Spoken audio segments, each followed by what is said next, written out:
Everyone, तो मिलते हैं मेरी ब्राइड मृदुला जी से। तो चलिए जानते हैं उनको कैसा मेकअप चाहिए। कैसा मेकअप चाहिए? आपका शादी है तो कैसा लुक चाहिए? थोड़ा लाइट मेट मेकअप चाहिए।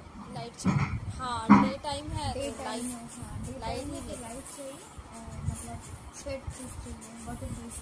अच्छा, तो ठीक मैं है। इनका बेस रेडी कर रही हूँ और मेरे पास टाइम नहीं था क्योंकि इन्होंने बहुत मिनिमम टाइम बताया था और उसमें मुझे इनको रेडी करना था।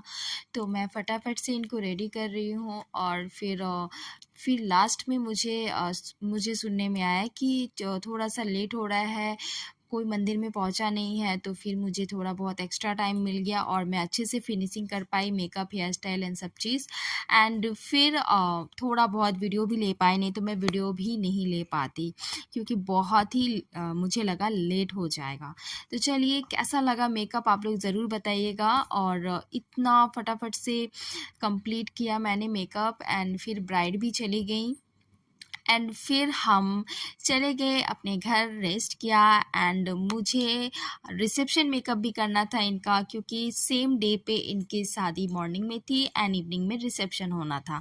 तो मुझे लगा कहीं लेट ना हो जाए, इसलिए मैं फटाफट से उनके लोकेशन पे पहुंच गई। और जब मैं लोकेशन पे पहुंची तो उनका वेलकम हो रहा था और कुछ रिचुअल्स हो रहे थे। तो जब तक वो कंप्लीट हो रहा था मैं वेट कर रही थी और वेट करने के बाद सब कुछ कंप्लीट हो गया एंड फिर मेरी ब्राइड रूम में आ गई। वो कितना हैप्पी लग रही हैं और उन्होंने बताया मेकअप बहुत अच्छा हुआ था और मुझे बहुत अच्छा लगा सुन के। एंड फिर मैं रिसेप्शन मेकअप के लिए उनको रेडी कर ही रही थी कि फिर हमें सुनने में आया कि एसी काम नहीं कर रहा रूम का और विदाउट एसी मेकअप करना ना बहुत डिफ़िकल्ट होता क्योंकि उस दिन ना बहुत ज़्यादा गर्मी था और मेकअप स्टे नहीं कर पाता क्योंकि बहुत ज़्यादा फेस पे स्वेट आ रहा था।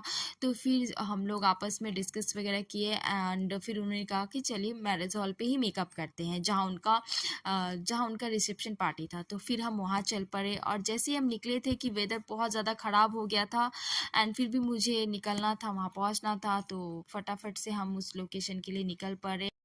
वेदर तो बहुत ही अच्छा था, लेकिन अगर आपको कहीं पे हड़बड़ में जाना हो तो सच में अगर ऐसा वेदर हो तो बहुत डर डर सा लग जाता है कि अरे कहीं बारिश ना होने लगे। पर फाइनली बारिश नहीं हुई और बहुत अच्छा थोड़ा सा वेदर अच्छा हो गया, ठंड। और मैं लोकेशन पे पहुंच गई थी और डेकोरेशन की थोड़ी बहुत क्लिप ले ली। ब्राइड के आने का वेट कर रहे थे, वो पहुंचने वाली थी और मेरी ब्राइड आ गई है। तो हम फटाफट से उनको रेडी करने के लिए रूम में पहुंच गए। हम फटाफट से हेयर प्रिपरेशन कर रहे थे और बातें कर रहे थे कि अब बहुत अच्छा हुआ कि हम लोग यहाँ पर आ गए क्योंकि समर सीज़न में बिना एसी का मेकअप करना बहुत बड़ा